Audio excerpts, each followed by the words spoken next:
welcome to the Blindfold Chess Podcast.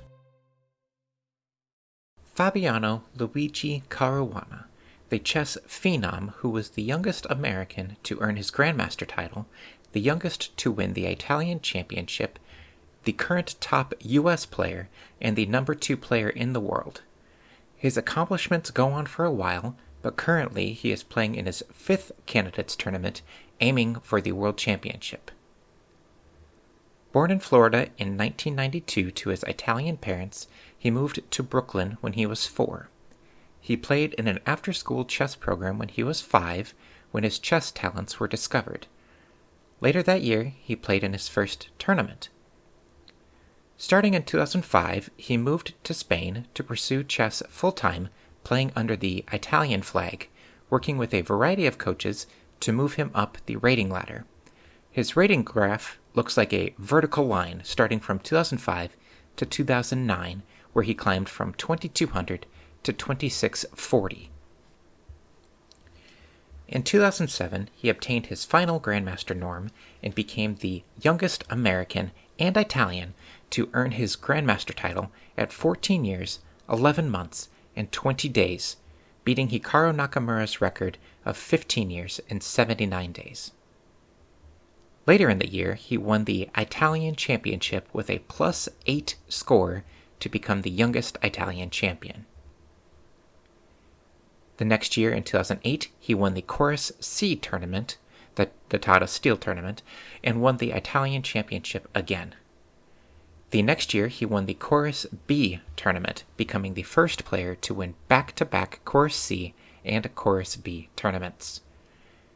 In 2010 and 2011, he won back-to-back Italian chess championships. It was around this point that he started to run into his largest obstacle, Magnus Carlsen. There were a series of tournaments where he finished second behind Carlsen, like the Grand Slam tournament of 2012, Tata Steel, Zurich Chess Challenge, and the FIDE Rapid Championships of 2014. However, 2014 Sinquefield Cup was different. The tournament consisted of 6 players, the number 1, 2, 3, 5, 8, and 9 players in the world. Caruana had the performance of his life, winning the first 7 games, then drawing 3 and having 0 losses, earning him a performance rating of 3,098, the highest performance rating in a single tournament ever. Later that year, he earned his peak FIDE rating of 2844, the 3rd highest in history. The following year, Caruana moved back to the United States from Italy and began to play under the American flag. In doing so, he became the highest-rated American player, a title that he has not relinquished since he moved back. In 2016, he participated in his first candidates tournament, finishing in a tie for second. A month later, he was playing in his first U.S. championship. He finished a full point ahead of Wesley So and Hikaru Nakamura to become the U.S. champion. The next year, he landed on the Forbes 30 Under 30 list under the Games category, becoming the first chess player to make the list. 2018 was also a big year for Fabiano.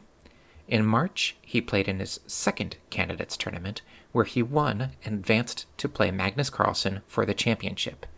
He was the first American World Championship challenger since Bobby Fischer in 1972.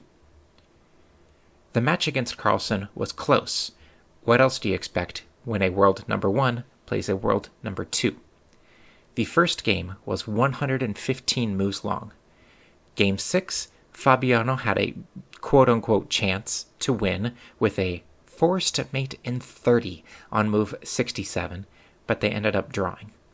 Carlsen had a chance in game 12, but offered a draw. All 12 games they played ended in draws. Carlsen's strategy was to beat Fabi in the rapid tiebreaks, and he did just that, winning all 3 and retaining his title. Since then, Fabiano has kept busy. He qualified again for the candidates in 2020 and 2022.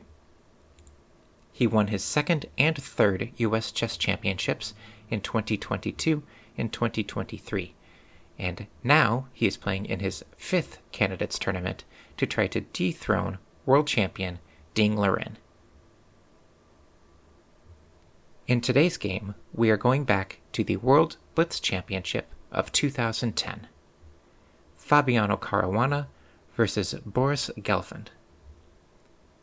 Now, if we're ready, let's begin. 1. Pawn to e4. Pawn to c5. 2. Knight c3. Pawn to d6. 3. Pawn to f4. Pawn to g6. 4. Knight f3. Bishop g7. 5. Bishop c4. Knight c6. 6. Castle kingside. Knight f6. 7. Pawn to d3. Castle kingside. If you are white in this position, you have your pieces developed, you are castled. How do you proceed with an attack? 8. Pawn to f5. This is a very common idea when black has a fianchettoed bishop on g7, creating this pawn triangle of f7, g6, and h7. White has a bishop on c4, targeting and pinning the f7 pawn. So by playing a move of f5, white is temporarily sacrificing a pawn, but creating weaknesses in black's camp.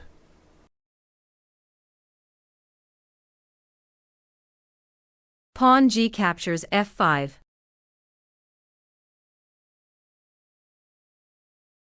Nine. Queen e1.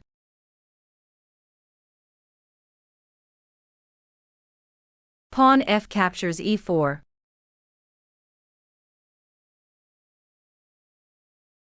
10. Pawn d captures e4. Bishop e6.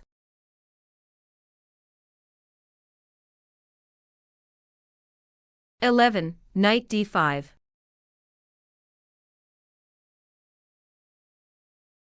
Knight e5. Black's 2 knights are attacking 4 of white's pieces. 2 of them are undefended. What 4 pieces are being attacked, and which 2 are undefended?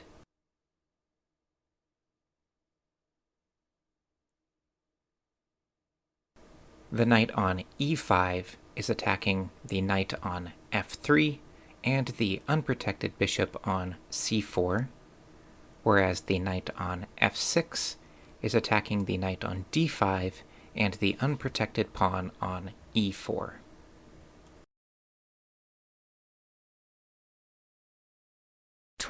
Knight captures e5.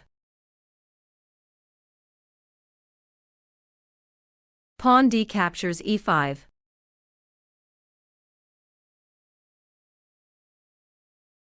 13. Bishop g5. Bishop captures d5.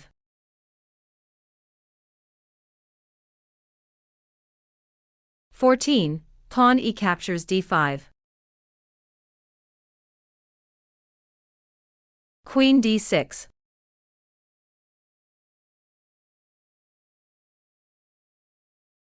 15. Queen h4. Knight captures d5.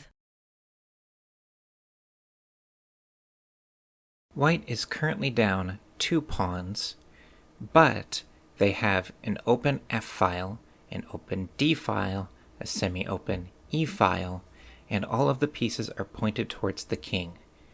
How would you proceed with an attack with white?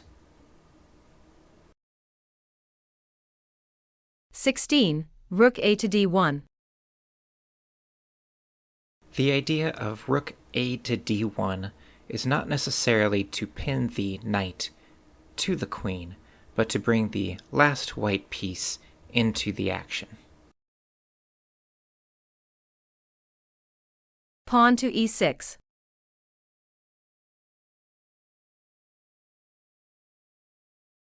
17. Rook F6.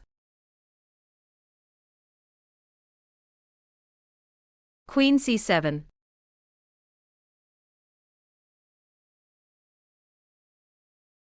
18. Bishop captures D5. Pawn E captures D5.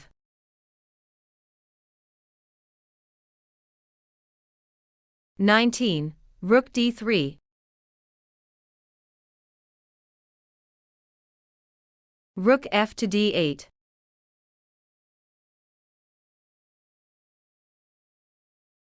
20. Bishop H6.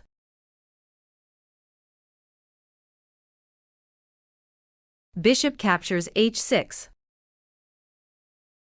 Black had the ability to play bishop captures F6, going up an exchange for the bishop that is on G7. Black opted not to do that. Why is that?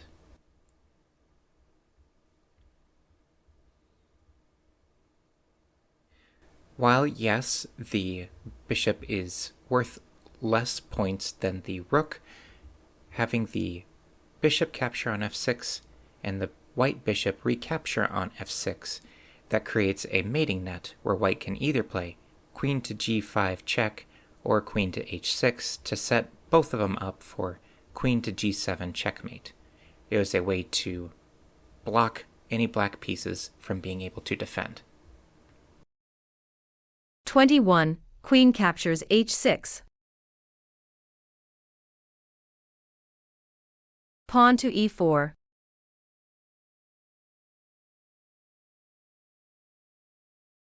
22. Rook G3 check. Black resigns. Black does not have a good way to stop king to H8, queen to G7 checkmate. The only way to get out of it is for black to give up his queen with queen C7 captures on G3, but the amount of firepower that white has in front of the black king will be too much to stop. I always love looking at Caruana's games. He makes the opening and the middle game look so easy, and he can take dry positions and turn them into fireworks with very little difficulty. So that is all that we have for this week. Tune in next time where we will continue to work on our blindfold skills and look at another game of the Masters.